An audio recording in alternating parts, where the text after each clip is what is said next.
Muy buenos días, tardes o noches, como siempre que estén viendo este video. Les habla la biblioteca de Géminis para seguir con la historia del fantasma de Canterville.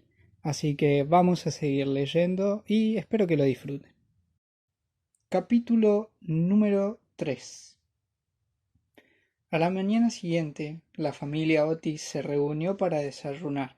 Hablaron extensamente del fantasma.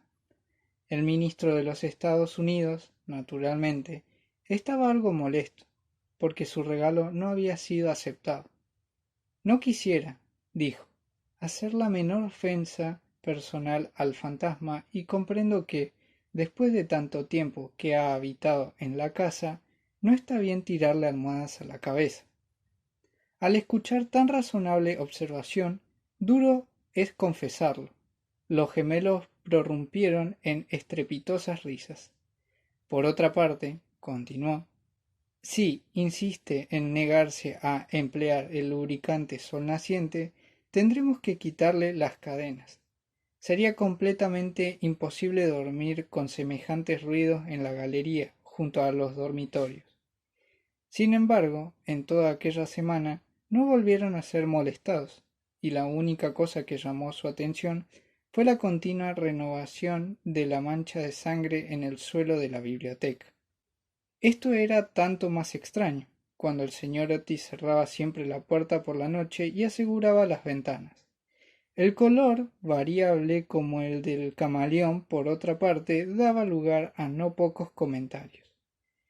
Unas mañanas era de un rojo oscuro, casi indiano, otras veces vermellón, otras de un rico púrpura y, una vez, al regresar de sus prácticas religiosas, según los simples ritos de la libre Iglesia Episcopal Reformada Americana, la encontraron de un vivo color verde esmeralda. Estos cambios caleidoscópicos naturalmente divertían mucho a todos, y se hacían atrevidas apuestas todas las mañanas. La única persona que no participaba de las bromas era la pequeña Virginia, quien, por algún motivo inexplicable, siempre parecía muy afligida cuando veía la mancha de sangre y estuvo a punto de llorar la mañana en que la hallaron de color verde esmeralda. La segunda aparición del fantasma fue en la noche de un domingo.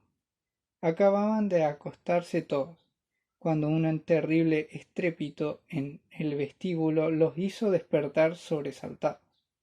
Bajaron presurosos y vieron que una vieja y pesada armadura había sido arrancada de un pedestal y se había desplomado sobre el suelo de piedra, mientras, sentado en una butaca del alto respaldo, hallábase el fantasma de Canterville, con una expresión de aguda agonía en el rostro, restregándose las rodillas. Los gemelos, que habían llevado consigo sus tiradores, en el acto les dispararon 2 perdigonadas, con aquella actitud de puntería que sólo puede adquirirse mediante un largo y concienzudo ejercicio contra un maestro de escuela, mientras el ministro de los Estados Unidos le apuntaba con un revólver y, de acuerdo con la etiqueta californiana, le ordenaba «manos arriba». Irguióse de un salto el fantasma. Con un tiro de rabia se deslizó entre ellos, envolviéndolos como una neblina y apagando la vela de Washington Otis. Los dejó sumidos en la más completa oscuridad. Al llegar a la escalera se repuso y decidió lanzar su famosa y escalofriante carcajada que, en más de una ocasión, le había sido de suma utilidad. Decíase que había sido la causa de que, en una noche, encaneciese la peluca de Lord Raker y de que 3 institutrices francesas que tuvo Lady Canterville se despidiesen sin avisar con la debida anticipación. Por consiguiente, lanzó la más horrible de las carcajadas hasta que las viejas bóvedas resonaron una y otra vez. Pero apenas se extinguió el terrible eco cuando una puerta se abrió de par en par y la señora de Otis salió vestida con una bata azul celeste. «Me temo que no se encuentra usted bien», dijo. «Por eso le he traído un frasco de tintura del doctor Double. Si se trata de una indigestión, hallará usted en él el excelente remedio. El fantasma le lanzó una feribunda mirada y empezó a prepararse para convertirse en un enorme perro negro, hazaña que le había valido una justificada reputación y a la cual el médico de la casa siempre atribuyó el permanente idiotismo del tío de Lord Canterville, el honorable señor Thomas Horton. Pero el ruido de unos pasos cercanos lo hizo desistir de su propósito. Se contentó con volverse tenuemente fosforescente y desapareció, exhalando un lúgubre gemido en el preciso instante en que los gemelos lo alcanzaban. Al llegar a su cuarto, se desplomó, presa de más profundo abatimiento. La vulgaridad de los gemelos y el grosero materialismo de la señora de Otis, desde luego, era de lo más enojoso, pero lo que más lo afligió fue el no haber podido vestir la cota de malla. Tenía la esperanza de que hasta a aquellos americanos modernistas los asustaría la vista de un espectro en armadura, sino a causa de otro motivo, por lo menos debido al respeto a su poeta nacional Longfellow, con cuya graciosa y amena poesía él mismo había pasado muchas horas muerta mientras los Canterville estaban en la ciudad. Además, era su propia armadura. La había llevado con gran éxito en el torneo de Kenilworth, lo que le valió sinceras felicitaciones nada menos que de la reina virgen. Pero en cuanto se la puso, se sintió completamente abrumado por el peso de la enorme coraza y del yelmo de acero, y cayó pesadamente sobre las losas de piedra, despellejándose ambas rodillas y magullándose los nudillos de la mano derecha. Durante varios días estuvo muy enfermo y apenas si se movió de su cuarto, fuera de lo estrictamente indispensable para la renovación imprescindible de la mancha de sangre. Pero por fin, cuidándose mucho, logró reponerse y decidió intentar por tercera vez asustar al ministro de los Estados Unidos y a su familia. Para su aparición, eligió el viernes 17 de agosto. Pasó casi todo el día rebuscando en su ropero hasta escoger, por último, un gran sombrero de ala levantada a un lado y caída al otro con una pluma roja, un blanco sudario escotado en las muñecas y en el cuello y un pañuelo enmohecido. Al atardecer un temporal se desencadenó, y el viento sopló con tal furia que todas las puertas y ventanas del castillo temblaron. En una palabra, reinaba precisamente el tiempo que él adoraba. Su plan de batalla era el siguiente. Iría con el mayor sigilo a la habitación de Washington y le musitaría, durante un rato, palabras incomprensibles desde los pies de la cama. De inmediato le clavaría 3 veces seguidas el puñal en la garganta, al son de una música lenta. Sentía por Washington un rencor singular, porque sabía que era él quien tenía la costumbre de hacer desaparecer la famosa mancha de sangre de Canterville por medio del detergente ideal de Pinkerton. Una vez reducido el insensato y temerario joven a un estado abyacente de terror, pasaría al cuarto ocupado por el ministro de los Estados Unidos y su esposa, y colocaría una mano viscosa en la frente de ésta, mientras deslizaría en los aterrados oídos de su marido los secretos espeluznantes del osario. Respecto de la pequeña Virginia, aún no tenía nada decidido. Nunca le había inferido la menor ofensa, y era buena y simpática. Unos cuantos gemidos exhalados desde el armario los creía más que suficiente, o, si esto no bastaba para despertarla, la palparía por encima de la colcha con los dedos contraídos por las parálisis. En cuanto a los gemelos, estaba decidido a darles una dura lección. Lo primero que haría, por supuesto, sería sentarse sobre sus pechos, a fin de producirles la opresiva sensación de una pesadilla. Luego, como sus camas se hallaban bastante cerca una de otra, se erguiría entre ambos con la forma de un verdoso y helado cadáver, hasta que quedasen paralizados por el terror. Por último, tiraría el sudario al suelo y andaría a gatas por todo el cuarto, con huesos blanqueados por el tiempo y haciendo girar el globo de un ojo, en el papel de Daniel el Mudo o el esqueleto del suicida, con el cual, en más de una ocasión, había producido un gran efecto y que consideraba equivalente a su famosa interpretación de Martín el Maníaco o el Misterio enmascarado. A las 10:30 oyó que la familia se iba a la cama.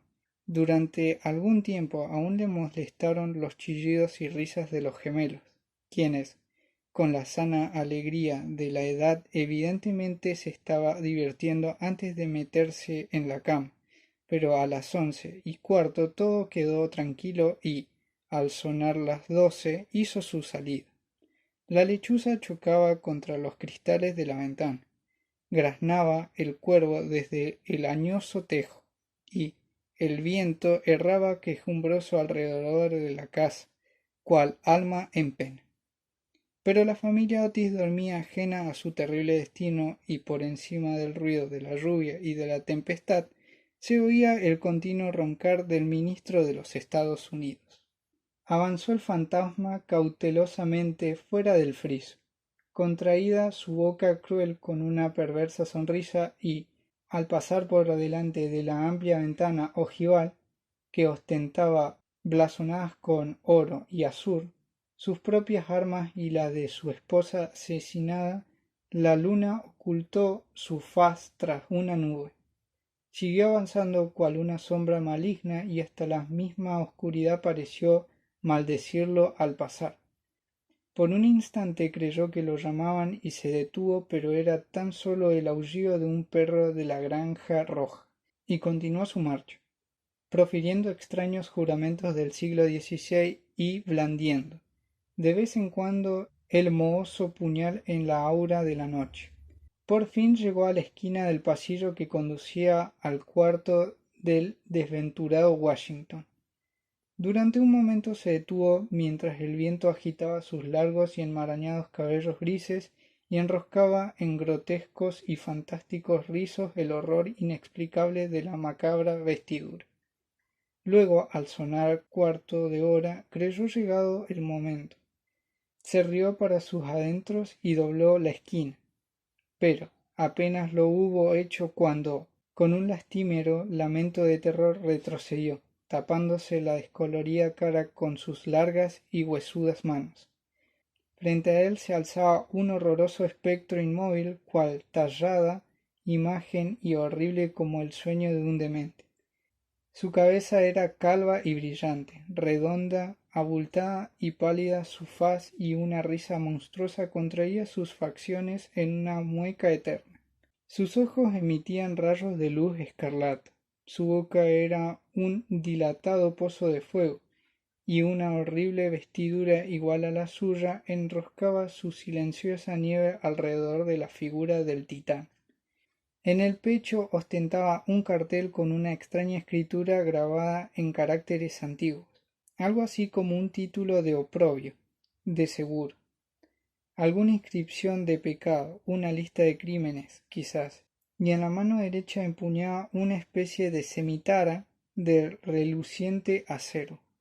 Como no había visto jamás un fantasma, era natural que sintiese miedo, de modo que, echando una segunda ojeada al horrible espectro, huyó desolado en dirección de su cuarto.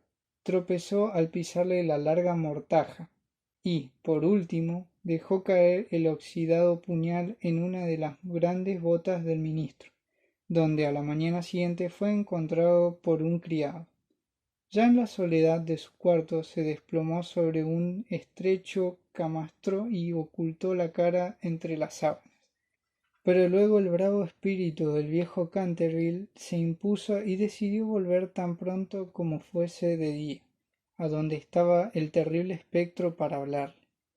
Y, en efecto, apenas la aurora empezó a vestir la plata las cimas de los cerros, volvió al sitio en que había visto la horrible aparición, pensando que, después de todo, dos fantasmas eran mejor que uno y que, con la ayuda de este nuevo amigo, podría más fácilmente luchar contra los dos gemelos. Pero al llegar al lugar, su vista tropezó con un terrible espectáculo. No cabía duda de que algo le había ocurrido al espectro por cuanto la luz había huido completamente de las vacías cuencas de sus ojos. La bruña semitara se le había caído de la mano y su cuerpo estaba apoyado en la pared en una postura violenta e incómoda. Avanzó presuroso y tomándolo con sus brazos quedó horrorizado al notar que la cabeza se le escapaba de las manos y rodaba por el suelo. Entonces vio que estaba agarrado a una blanca cortina de algodón, con una escoba y un cuchillo de cocina, mientras que, en el suelo, yacía una calabaza hueca. No podía explicarse aquella extraña transformación. Tomó el letrero con ansia febril y allí, en la grisácea claridad de la mañana, leyó las terribles palabras siguientes. El fantasma Otis, único espectro genuino y verdadero. Desconfiad de las imitaciones. Todos los demás son falsificados. Toda la verdad cruzó veloz por su mente. Había sido burlado, engañado, encarnecido. El antiguo ardor del viejo Canterville fulguró en sus ojos. Apretó con rabia sus desdentadas encías y alzando sus manos descarnadas por encima de la cabeza, juró, con la pintoresca fraseología de la antigua escuela, que tan pronto como Chandler sonase su alegre cuerno 2 veces seguidas correría ríos de sangre y el crimen se pasearía por todas partes con silenciosos pasos. Apenas hubo pronunciado el terrible juramento cuando, desde el rojo tejado de una casa lejana, cantó un gallo. Lanzó el fantasma una larga carcajada, sorda y amarga, y esperó. Hora tras hora esperó, pero el gallo, por algún motivo inexplicable, no volvió a cantar. Por fin, a las 7:30, la llegada de las sirvientas lo hizo renunciar a su tenebrosa vela y emprendió el regreso, majestuoso y altivo, pensando en su vano deseo y frustrado propósito. Una vez allí consultó varios libros antiguos de caballería andante, a los cuales era muy aficionado, y comprobó que en cuantas ocasiones había pronunciado aquel juramento de Chandler no había nunca dejado de cantar por segunda vez. Caiga la maldición de los rebeldes pájaro, exclamó. En otro tiempo le hubiera atravesado el pescuezo con mi poderosa lanza y lo hubiera obligado a cantar hasta morir. Enseguida se retiró a un cómodo féretro de plomo y allí permaneció hasta la noche. De esta manera volvemos a concluir un nuevo capítulo del libro del fantasma de Canterville. Espero que les haya gustado. Como siempre, me gustas, comenten, compartan y desde ya muchas gracias por escucharme. Nos vemos.